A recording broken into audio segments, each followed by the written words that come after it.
नमस्कार, मैं हूँ विकास सुखीजा। आप देख रहे हैं अब तक टाइम्स। हम पहुँचे हुए हैं गाँव मूनक के अंदर।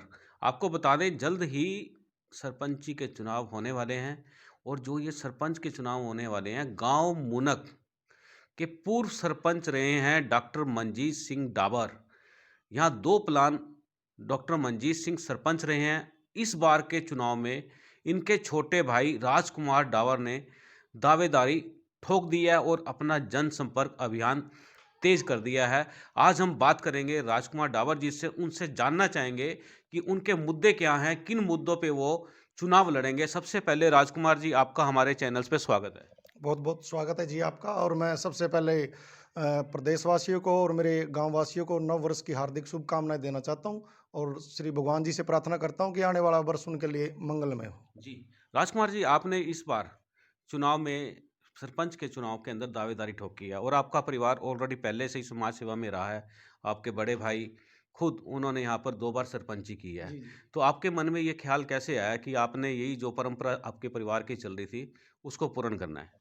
देखिए श्रीमान जी, शुरू से ही राजनीति में अग्रसर रहा जो हमारे बड़े भाई थे डॉक्टर मनजीत सिंह, स्वर्गीय डॉक्टर मनजीत सिंह जी। जी। और उनकी प्रेरणा से ही मैंने ये कोशिश में मेरी जारी है कि मैं भी समाज की सेवा करूँ। और मेरे को जब भाई साहब बीच में ही एक्सपायर हो गए थे, 2 साल मेरे को सेवा करने का मौका मिला। जी, और मेरे को जो है गाँव वालों ने काफ़ी सहयोग दिया जी, और मैं उनकी जो था उनकी उस पर मैं खरा उतरा सर। जी। राजकुमार जी, अगर हम बात करें तो आपका गाँव काफ़ी बड़ा गाँव है, तो यहाँ पर कितने वोट होंगे? करीब-करीब मेरे गाँव के पिछली बार जो वोट पोल हुए थे 7200 वोट पोल हुए थे। अब की करीब 8000 के करीब हमारे गाँव के वोट हैं जी, श्रीमान जी। जी। तो राजकुमार जी, आपका मुद्दा क्या रहने वाला है? आप किन बातों को लेकर समाज के बीच में जा रहे हैं ताकि लोग आपको वोट दें? देखिए, विकास का मुद्दा ही हमेशा होता है, सरपंच बनने का मतलब होता है गाँव की सेवा करना। जी, पिछले 2 प्लान भी हमने सेवा कई जो गाँव की करी है। और कभी भी आज तक किसी की उँगली हमारे ऊपर इस चीज़ में नहीं उठी है, भी ये लोग यहाँ से कच्चे पाए गए। जी, हमने गाँव का विकास किया, पिछली बार जो पीने की पानी की व्यवस्था थी, सुचारू रूप से वो चला के रखी। जी, पट्टेदार जो थे उनको परेशान नहीं होने दिया, सामलात भूमि है, वहाँ पे पाइपलाइनें करवाई हमने, इंजन रखे होते थे पहले, इंजन हमने हटवाए वहाँ से जी, और नए 16 कनेक्शन वहाँ कराए। और जिप्सम उनको दिया, जो कुछ भूमि जो थी कलर थी, उनको जिप्सम वहाँ पर प्रोवाइड करा के हमने दिया।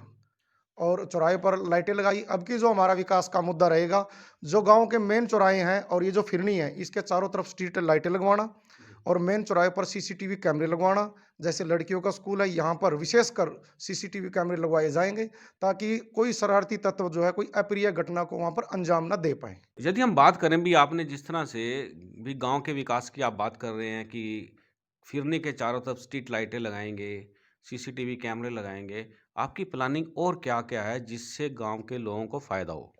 ऐसा है जी, स्टूडेंटों को मैंने एक प्लान बनाया है। जैसे कोरोना का जो ये चक्कर चला है, पिछली बार जो चला हुआ है, अभी चला हुआ है, स्कूल कॉलेज सारे बंद हो गए हैं। उसके हमने ये प्लान बनाया है कि मैं गाँव के अंदर एक लाइब्रेरी बनाऊँ, जी, जिसमें फ्री वाईफ़ाई हो। जी, नेट के माध्यम से स्टूडेंट जो है अपना जो स्कूल का जो कार्य है वो कर सकें। जी। ये मेरी प्रोग्राम है, एक लाइब्रेरी जो है उसमें फ्री वाईफ़ाई हम बनाएँगे सर।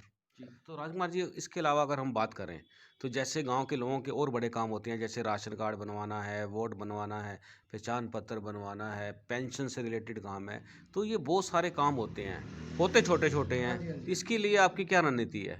ऐसा है जी, वाक़ई आपका सवाल जो आपने करा बड़ा दिलचस्प सवाल है। और लोगों की ये इच्छा भी रहती है कि सरपंच आएगा क्या करेगा? ज़्यादा इच्छा क्या रहती है? प्लाटों की इच्छा रहती है कि हमारे गाँव में प्लाटें जो है सरपंच प्लाट काट के देगा, राशन कार्ड बनवाएगा। और मेरा गाँव जो है एक मज़दूर वर्ग का गाँव है जी। यहाँ वाक़ई ही राशन कार्ड की बहुत ज़्यादा ज़रूरतें हैं। और मैंने पिछली बार भी कोशिश करी, लेकिन वो सिरे नहीं चढ़ पाई किसी कारण। जी, एक तो क्या था, मुझे एक्सपीरियंस भी कम था, मैं आपको साफ-सुथरी सी बात बताता हूँ जी। जी, एक्सपीरियंस नहीं था मेरे को इतना, जितना था मैंने उसके हिसाब से अपने जो कार्य को जो है वहन किया जी। इस बार मेरा अहम मुद्दा रहेगा ये, लोगों के ज़्यादा से ज़्यादा बीपीएल के कार्ड बनवाने हैं।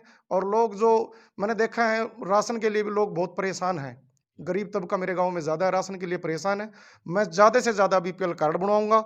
और जो हमारे ये जो पंचायत की जो सामलात भूमि होती है, डीसी साहब से परमिशन लेकर के उनके जो है 100-100 गज़ के प्लाट मैंने काट के देने हैं। मैंने देखा है मेरे गाँव में बहुत से लोग ऐसे परेशान हैं जी, 4-4 5-5 परिवार छोटी-छोटी जगह में अपना गुज़र-बसर कर रहे हैं जी। उनकी ये समस्याएँ हैं, ये मैंने दूर करनी ही करनी है। और ये जो मच्छर जो गाँव में हो रहे हैं, इनसे जो बीमारियाँ फैलती हैं, जो नालियाँ हैं, लैट्रिन्स जो ओपन है, ये प्रधानमंत्री जी ने योजना बनाई है टॉयलेट वाली, अच्छी है, लेकिन इसका जो शिविर है वो बाहर है, नालियों में है। जी। नालियाँ चलती हैं खुले तरीके से, तो वो बातें जो हैं, वो बातें अच्छे नहीं हैं। उसके लिए हम सीवर की व्यवस्था करेंगे जी। गाँव से बाहर 4 किले का प्लाट बना कर के, उसमें वो सीवर का सारा पानी इकट्ठा करा जाएगा और जो पास-पड़ोस के जो फार्मर हैं, उनको कनेक्शन दे कर के, ताकि वो उनकी फसलों में पानी जा सके और गाँव की गंदा जो पानी है, वहाँ सीवर में प्लांटेशन करके वहाँ इकट्ठा कर लेंगे श्रीमान जी। जी। तो राजकुमार जी, जिस तरह से आपकी ये रणनीति है, हाँ जी, हाँ तो जी। आने वाले समय में लोगों को इसका बड़ा लाभ मिलने वाला है। जी, जी। आपको क्या लगता है कि जो गाँव के लोग हैं, उनकी जो मूलभूत सुविधाएँ हैं, हाँ जी, हाँ वो जी। उनको मिलें, तो उसके लिए आपका क्या प्रयास रहेगा? देखिए जी, प्रयास ही है मेरा कि लोगों को मूलभूत सुविधाएँ मिले जी। मैंने आपको पहले भी कहा, मेन मूलभूत सुविधाएँ तो हॉस्पिटैलिटी जैसे होती है, एजुकेशन जैसे होती है, सीवर लाइन जैसी होती है, लाइटें, सीसीटीवी कैमरा, इन सभी पे मेरा फ़ोकस है जी पूरा का पूरा, और इसको मैं ऑलरेडी पूरा करूँगा जी, जी। श्रीमान जी। जी। ये थे राजकुमार जी, जिनसे हम बात कर रहे हैं गाँव की डेवलपमेंट को लेकर और आने वाले समय के अंदर भी इस मूनक गाँव के अंदर आखिरकार किस तरह से विकास होगा। तो राजकुमार जी, मेरा आपसे आखिरी सवाल ये है कि आपने बहुत सारी चीज़ें बताई हैं हाँ जी, हाँ और जी। आपको तजुर्बा भी है। जी, जी। ठीक है जी? तो आपका जो ये तजुर्बा है, तो आप गाँव के लोगों को क्या कहना चाहोगे ताकि वो आपको वोट दें?